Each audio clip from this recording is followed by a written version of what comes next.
In this tutorial, I will explain how to export wallets using the BlockSettle terminal. There are two types of wallet exports you can do, full and watching only.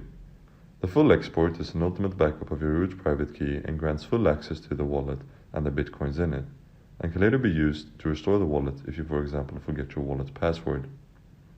Start off by going to the Wallets tab. Double-click the wallet you wish to back up, or select it and then press Properties. In the Wallet Properties dialog, you can see all the properties of the wallet. You have the option to manage the encryption, export wallet, rescan it, and delete it. To back up, press Export. The terminal selects full export by default. You can then choose between a digital backup where the root private key for the wallet will be stored in a digital format on your computer, or you can choose a paper backup. It will then be stored as a PDF that can be printed out and stored in a secure physical location. Simply select the place you want the backup file stored and then press Confirm. Enter the password to decrypt your wallet.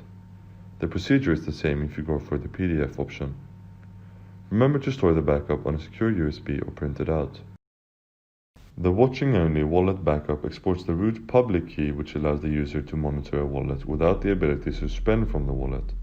This can be useful if you, for example, want to store your private keys in a secure offline location, but at the same time be able to generate receiving addresses and create unsigned transactions, which can then be exported to a secure environment for signing. To create a watching only wallet, go to the wallet and double-click the name or press Properties in the top right. You then press Export, and this time choose Watching Only.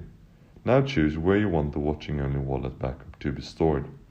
When you're happy with the location, press Confirm. In this example, I went with the default, but you should always remember to store the backup in a suitable and secure location.